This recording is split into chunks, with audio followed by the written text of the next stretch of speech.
សួស្តីបងប្អូនទាំងអស់គ្នាឥឡូវនេះខ្ញុំកំពុងតែឈរនៅក្នុង showroom នៃ Akia J Tower 3 ហើយបន្ទប់ដែលខ្ញុំកំពុងតែឈរនៅនេះគឺជាប្រភេទបន្ទប់ 3 bedroom ដែលមានទំហំ 166 ម៉ែត្រការ៉េបន្ទប់នេះមានបន្ទប់ទទួលភ្ញៀវធំទូលាយខ្លាំងមែនទែន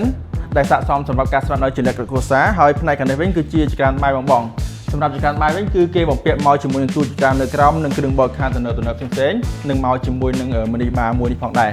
ឥឡូវនេះយើងចូលទៅមើលបន្ទប់គេងទី3ជាមុនសិនសម្រាប់បន្ទប់គេងទី3នេះគឺមានទំហំល្មមបងហើយនឹងមានមកជាមួយនឹងវេរ៉ូណាផ្ទាល់ខ្លួនមួយឥឡូវនេះយើងចូលទៅមើលបន្ទប់គេងទី2វិញម្ដង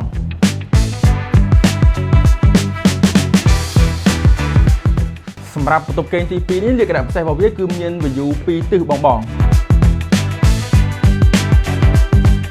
ឥឡូវយើងចេញទៅមើលបន្ទប់គេង master bedroom ដែលយើងហៅថាជាបន្ទប់គេងមេគ្រួសារបន្តទៀត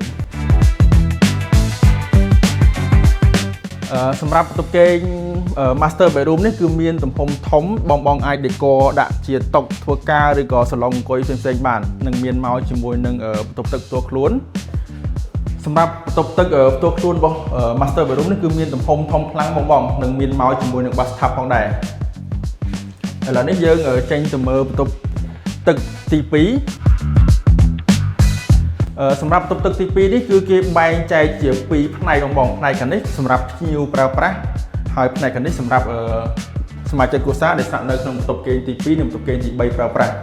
និងគេទុកបន្លោះមួយបងអាចដាក់ជាម៉ាស៊ីនបោកអាវនិងម៉ាស៊ីនសម្ងួតបានហើយផ្នែកខាងនេះវិញបងអាច decor ដូចគេចេះក៏បានដាក់សម្រាប់ជាទូដាក់ស្បែកជើងអញ្ចឹងបន្ទប់ហ្នឹងគឺអស់តែប៉ុណ្ណឹងទៅជាបងចាប់អារម្មណ៍ចង់នឹងព័ត៌មានថែមឬក៏ចង់មកមើល showroom ផ្ទាល់បងអាចទៅមកខ្ញុំបានតាមរយៈលេខ WhatsApp ខាងលើ